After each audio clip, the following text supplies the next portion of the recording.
By the way, is it wrong to actually charge your DS on an AVR? Well, we have it to, our voltage here is 220, but the charger is 1 cent, 1 cent, so there's that. But anyway, with that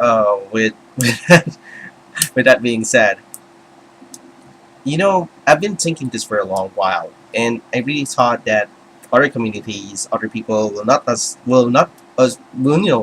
never take us seriously, because of our medium and because of our community, our attitude, if you may. Because for many years since the development of video games at home, and not to mention the arcades before the aforementioned home console Magnavox Odyssey, people have been saying that video games are just meant for children. Child's play.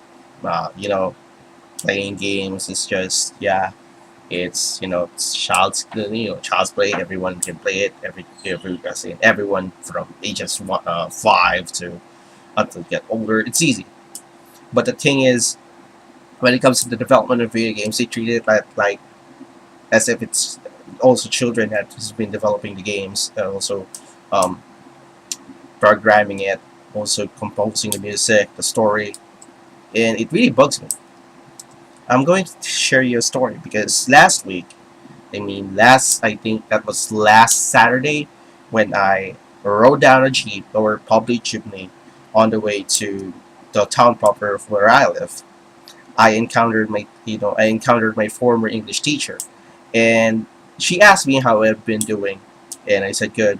And she asked, the follow up question, which is, um, what are you doing at the moment? Well, I told her that I'm not, I'm still an undergraduate, and I'm working on, an RPG narrative that I've been writing on for years. And she just had this look on her face that, like, yeah, something like that. It's implying that whatever I'm doing is childish. And not to mention, I have some arguments years ago, way, way back, before I got this webcam and started doing vlogs and let's plays, that Mario, Super Mario Brothers, the game Super Mario Brothers and for the NES, the Nintendo Entertainment System, was, they have this impression that even a 7-year-old can develop that kind of character, that kind of gameplay, and within that kind of technology. It's really asinine. It's really wrong because, as a person who is trying to actually trying his best to learn in every way he can to actually develop a game, and when I hear something like that, it's just wrong. I mean, it's worse that we have some archetypes that video games cannot be taken seriously, and so as the people who loves this medium seriously. And now I receive these kinds of niche. It's just crazy, and I cannot accept that because Shigeru Miyamoto is a genius. During the time that where programmers are trying their best to actually replicate, the overall human appearance in a video game, Shigeru Miyamoto did an innovative thing in the design of Mario, and people don't want to see that. People just can't see that. I'm not saying that I'm special because it's just a matter of appreciating the hard work and the cleverness of Mr. Shigeru Miyamoto in designing the game. To be fun and to be simple, and people just shove it away, saying that nah, video game isn't a serious medium.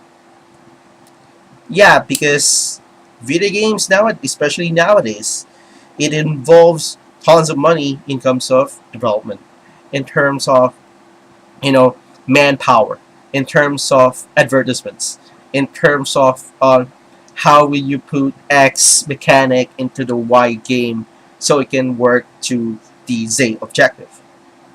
It's not easy to break that barrier. It's not. And considering how we act on our community, regardless whether it's video games, tabletop, trading card games, people see us as whiny little childs because we keep on complaining on mundane things like the Wii U don't have many games, but whereas if we were going to look, you know, we're going to look at the bigger picture, why we blame Nintendo for everything. We have to ask the game studios themselves on why they don't develop games for the Wii U, and praising facing this company, Sony, Microsoft, despite their obvious flaws. We have confirmation bias. We all do.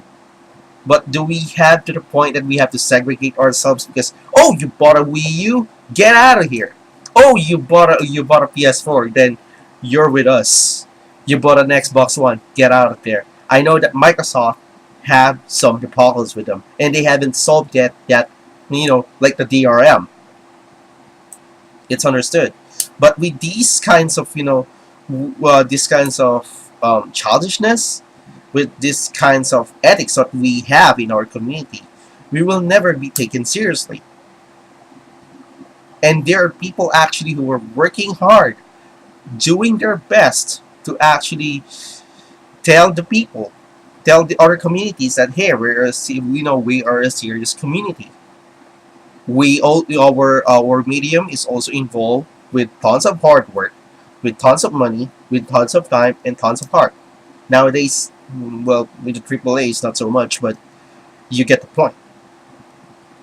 And in order for us to reach to the point that we are going to be taken seriously, as a community and a medium that we love, we need to at least show them that we deserve the respect. We deserve respect because right now they're not seeing that. Right now, they see us, as whiny little brats on a daycare center, calling this, calling that, requesting this, requesting that, whine over this, whine over that, complain over this, complain over that.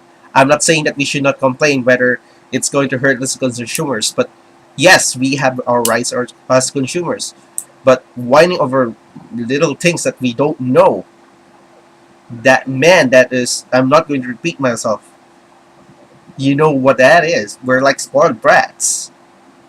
And the other communities outside of us are laughing at the seat of their pants because on how we act, on how our attitude is when it comes to this.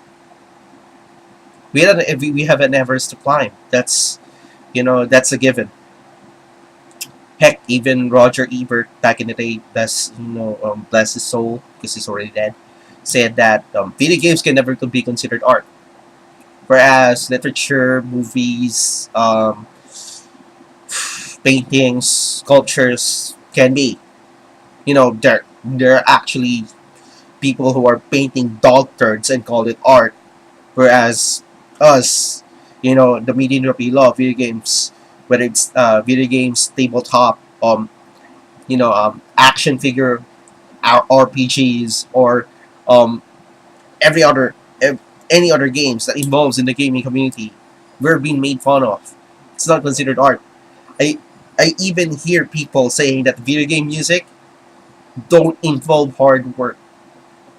That puts people like Nobuo Uematsu, Yoko Shimomura, Motoi Sakuraba, and programmer writers like the recently fired Amy Hennig, um, Yasumi Matsuno,